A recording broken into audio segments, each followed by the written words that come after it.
Man, blowing it up. You had your big anniversary in the hometown. Most certainly did. Tell us about that. Just celebrated 20 years. Had two fantastic nights at House of Blues in Dallas, and it was wonderful. Then we followed that up by the next week we flew to the UK and did the 20th anniversary of the Download Festival. Ooh. And then flew back immediately to jump on the 20th year of Warped Tour. So we just got lots of 20 years rolling around here. Man, lot to celebrate. Now, I know, Warped Tour is its own little animal, but tell us about Download. The British, the European festivals are famous. What is it all about? What's it like for those of us that haven't been? It's a little mind-boggling to think that you're playing in front of 85,000 people at one time, because you can't really soak that in when you're on stage, and it's like one big mass. Yeah, it's kind of after you're done and looking at photos of it that you kind of realize the scope of everything that's happening. But you're not really playing to faces; you're playing to the throng. You're playing to just a big blur. Yeah. And and in a situation like that, you really can't see past the first 10 rows anyway. Sure. And so it's just difficult to digest until you get to step back from it and look at it at a later date. Well, so who were some of the other bands you got to kind of hang with or play that day with? Like tons of great bands on the festival this year. Aerosmith was there. We played Twisted Sister. We were hanging out with those guys. Tesla was there, because Download is more of a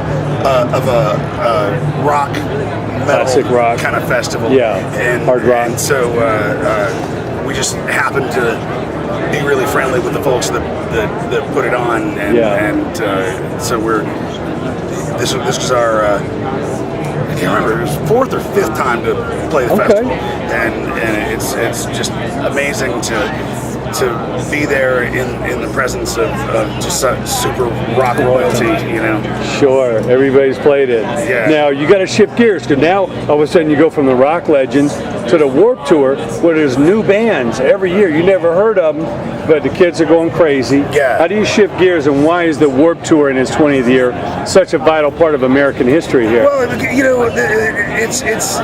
Warped Tour is a punk rock establishment, man. Like there wouldn't. I guarantee you that we wouldn't be able to do what we do as a band if Warped Tour had not existed at all, because it's just such a great way that it's brought punk rock music, maybe music that wouldn't necessarily get played on the radio, to a larger audience, and in just a great, fantastic day full of music.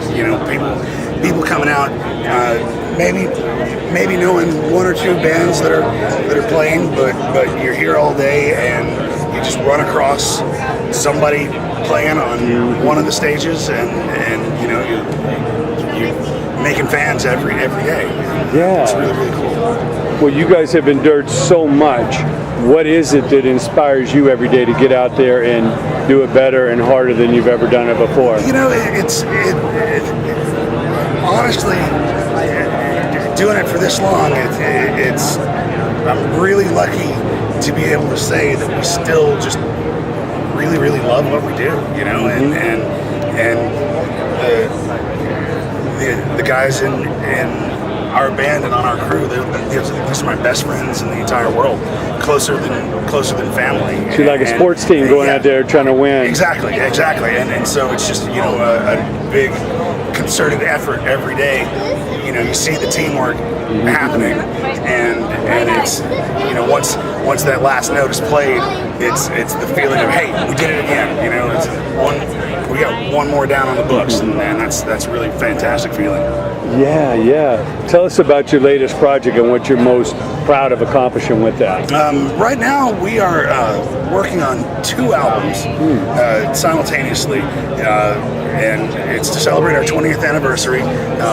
We've got a best of re-recording of the best of from the first 10 years of our band, and then the second 10 years of our band.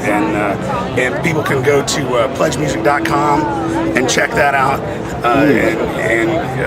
If you pledge, you can get lots of exclusive content and get some great packages from the band and learn a little bit more about actually how we're doing and what we're doing and whatever. But it's been really cool because we're like I said, re-recording songs from 1994, that maybe we haven't played in 10 or 15 years, but really cool to go back and revisit some of the old material. It's kind of a way to re-own the catalog again, because somebody else owns the originals, I assume. Something like that. Something like that. A whole lot like that. That 5-year non-compete's over, you might as well. Exactly. You play the songs every night, let's go bang them out. Exactly. Everybody's doing it. I heard Def Leppard said "fuck you" to Universal every time they want to come license it. They re-recorded their biggest album. Yeah. They're like, if somebody should eat off that, it should be us. Exactly. You guys have recouped 10 times over. Right. You're not going to give us a fair share. Why don't we get it? When we left the major label, 1 month after. They released a best of album that had none of our input on it whatsoever, and so ever since that happened, we've been talking about doing this, but it's like, you know what, let's save it for the 20th, and we'll do 2 and do it exactly the way that we're doing it now. So. It's like they own your livelihood, they can do whatever they want. It's like rewriting history, and they don't even ask the people that made it. Yeah, exactly. Talk about that.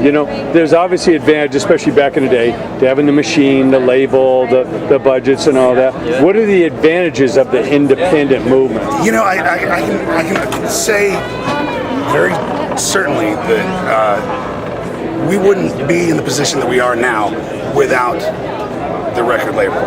But that being said, it's so awesome that we live in an age where you can do what we do in the capacity that we do it without that giant corporate structure around us, and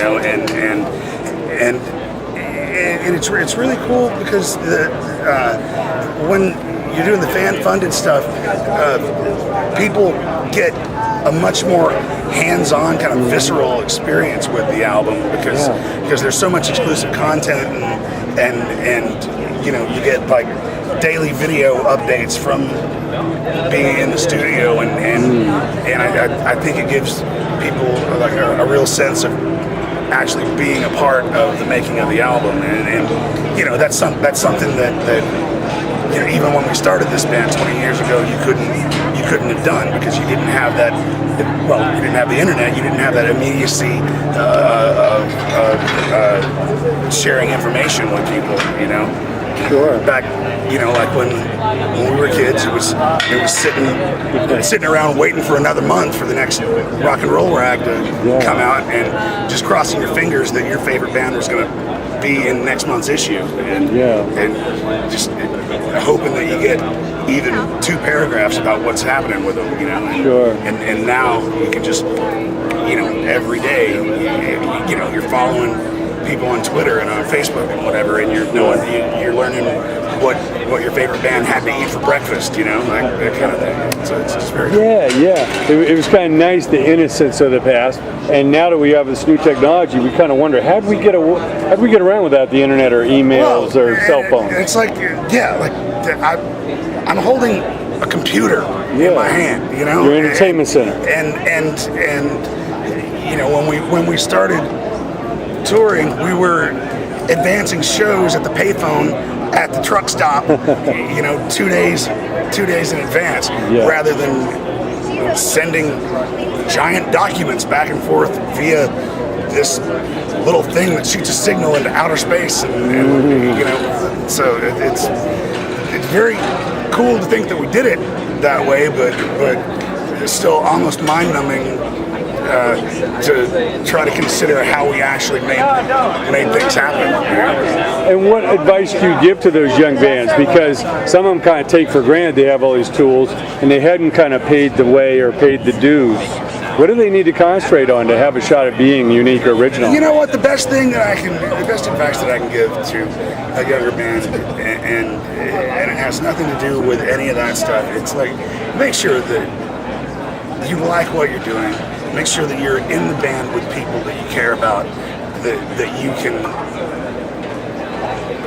put up with, for lack of a better term, just people that you enjoy being around. Because if you plan to make a career out of things, you're going to spend more time with those people than you are with your family. And we've had so many friends in so many bands that have broken up just because they couldn't get along, and it's very sad to see.